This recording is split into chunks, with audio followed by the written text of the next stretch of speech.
A movie tie-in released well into the PlayStation's lifecycle seemed doomed to failure, but The Italian Job proved a surprisingly decent time in 2001. Based on the classic 60s film of the same name, Pixelogic would take a page out of other mission-based driving games to recapture the heist hijinks of the movie, and did a pretty solid job. While certainly not perfect, with a pretty dire presentation and some mechanical frustrations, it manages to capture the simple joy of speeding around various vistas and offers a solid amount of content to keep players engaged for a little while, earning a sturdy recommendation in the process.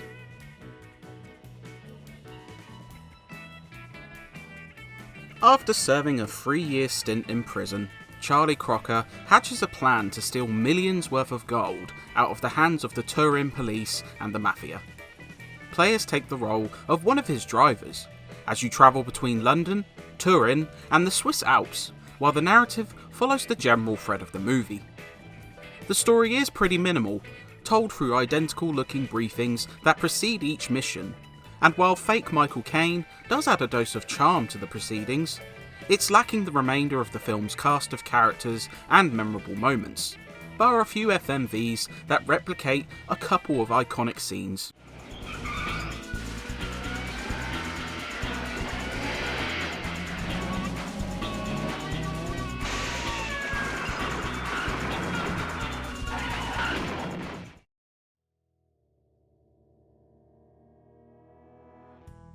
The main body of the game takes place over 16 missions, which run the gamut of objectives but are always timed.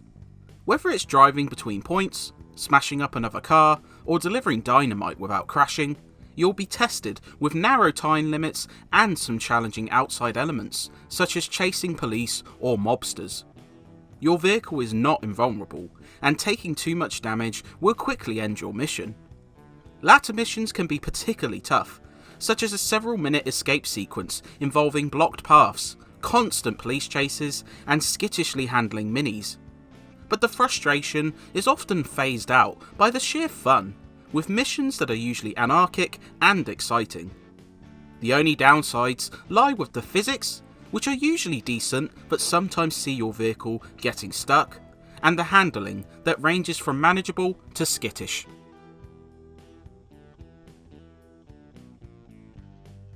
Outside of this main mode, which should see most players taking around 7 hours to beat, there's also a handful of special modes to keep you playing, utilising the recreations of each city. Checkpoint sees you vying to race between points before time runs out, Destructure tasks you with smashing cones in a sequence, Challenge tutors you on some of the mechanics through a series of short tasks, and Free Ride lets you race through each unlocked city, letting you take in the sights. There's even a loose multiplayer mode here, allowing up to 8 players to take turns in racing across these challenges as you vie for the winning time. These modes aren't the deepest, but they do add some extra fun to those who enjoy their time with the main story and hunger for more.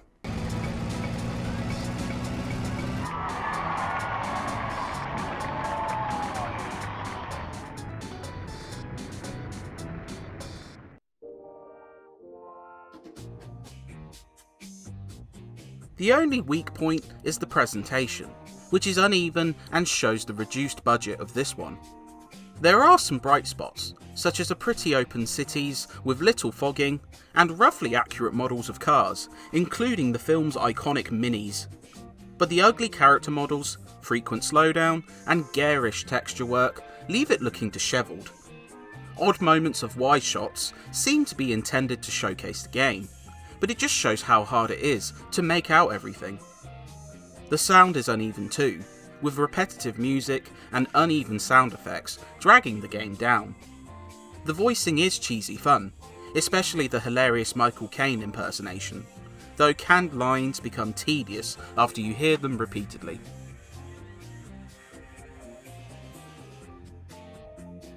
In the end, The Italian Job succeeds on a basic level, despite some rough edges.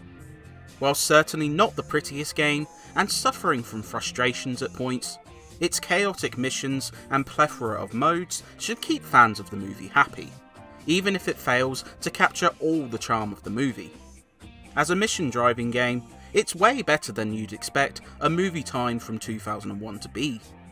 If you have any interest in either the movie or mission driving games, this one is worth a look, so long as you're willing to overlook some frustrations.